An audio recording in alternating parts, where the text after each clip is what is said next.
Karating nga namin ng bahay ay agad nga ako ng luto nitong maruya. Isa-isa ko nga palang binalatan itong saging na saba at pagkatapos kong balatan ay hiniwa ko na ito sa gitna. Pagkatapos nga ay naglagay na ako nitong harina. Pagkatapos ay nilagyan ko ito ng tubig. At nung katamtaman na yung lapot niya, saka ko nilagay itong saging na saba. Iko-coat ko lang to dito sa harina, then saka ko ito ipiprito. Hindi ko na pala to nilagyan ng asukal kasi nga matamis naman na yung saging. Dahil nga sa overripe na itong saging, yung ilang piraso nga na sobrang hinog na talaga, ay ginawa ko na lang pakumbo. Dinurog-durog ko lang pala ito dito sa maliit na bowl. Pagkatapos ay nilagyan ko ito ng tubig tsaka harina. Then, tsaka natin ito ipiprito. Same process lang hanggang sa maubos yung ginawa nating mixture. At pag nag-golden brown na nga ay saka natin ito hahanguin. At ito nga't luto ng ating pakumbo. Tara guys, merienda tayo.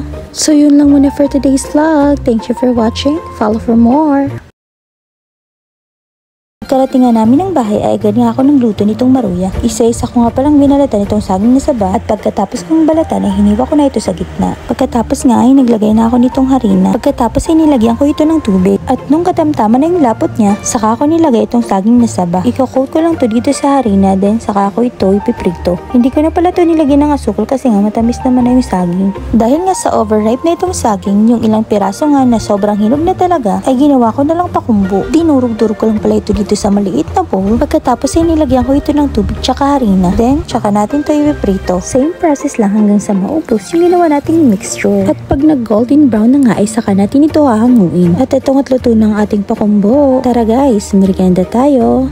So yun lang muna for today's vlog. Thank you for watching. Follow for more. Karating nga namin ng bahay ay agad nga ako ng luto nitong maruya. Isa-isa ko nga palang binalatan itong saging na saba at pagkatapos kong balatan ay hiniwa ko na ito sa gitna. Pagkatapos nga ay naglagay na ako nitong harina. Pagkatapos ay nilagyan ko ito ng tubig. At nung katamtaman na yung lapot niya, saka ko nilagay itong saging na saba. Iko-coat ko lang to dito sa harina, then saka ko ito ipiprito. Hindi ko na pala to nilagyan ng asukal kasi nga matamis naman na yung saging. Dahil nga sa overripe na itong saging, yung ilang piraso nga na sobrang hinog na talaga, ay ginawa ko na lang pakumbo. Dinurog-durog ko lang pala ito dito sa maliit na bowl. Pagkatapos ay nilagyan ko ito ng tubig tsaka harina. Then, tsaka natin ito ipiprito. Same process lang hanggang sa maubos yung ginawa nating mixture. At pag nag-golden brown na nga ay saka natin ito hahanguin. At ito nga't luto ng ating pakumbo. Tara guys, merienda tayo. So yun lang muna for today's vlog. Thank you for watching. Follow for more.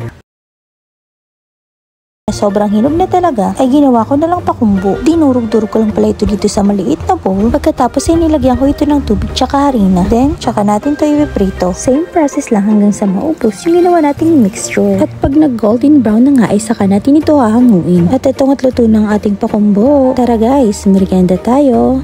So yun lang muna for today's vlog. Thank you for watching. Follow for more.